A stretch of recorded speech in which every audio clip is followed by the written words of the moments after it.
और अंतराम कहिया बतनाए, अंतराम कहिया बतनाए। जतन जन्म जन्म मुनि जतन कराही, अंतराम कहिया बतनाए, अंतराम कहिया बतनाए। ओ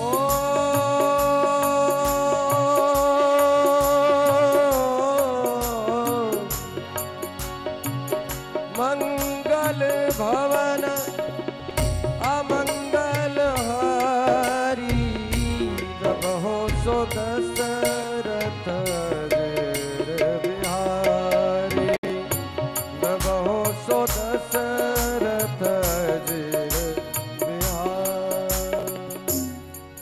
जन्म जन्म मुनि जतन कराई, मुनियों के लिए लिखा है।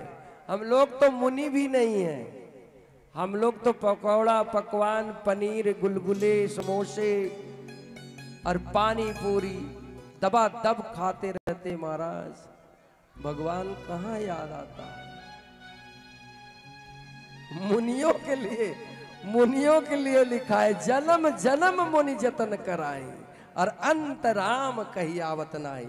मुनियों के लिए लिखा है कि जन्म जन्म मुनि जतन करते हैं, यत्न करते हैं, पूजा पाठ तपस्या करते हैं, भजन करते हैं कि अंत समय शरीर छूटने के समय मेरे मुख से राम का नाम आ जाए, लेकिन नहीं आता। अंतराम कहियावत नाई, कि इसका मतलब मुश्किल बात है।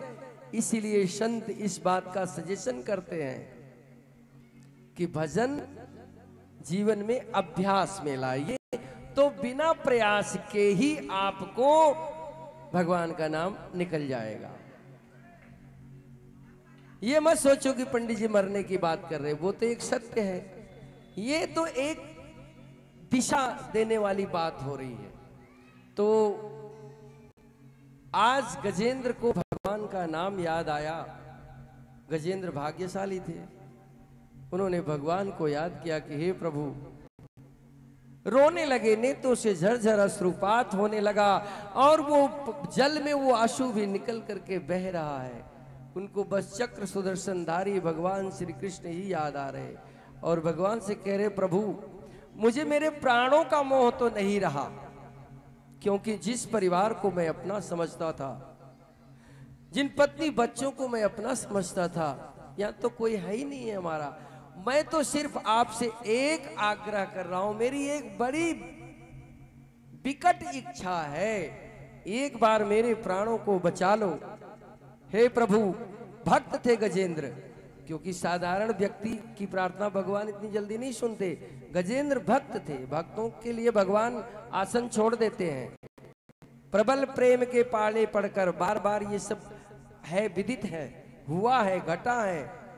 गजेंद्र रोने लगे, बोले प्रभु बस एक बार मेरे प्राण बचा लो और मुझे दर्शन दे दो, मेरी बड़ी उत्कंठा है, उसके बाद मेरे प्राण चले जाए, मुझे कोई गम नहीं होगा। इधर ग्रह खींच करके ले जा रहा है, पूरा गहरे जल में शरीर डूब गया। गजेंद्र प्राणों की रक्षा के लिए अपने सूंड को उठा लिया।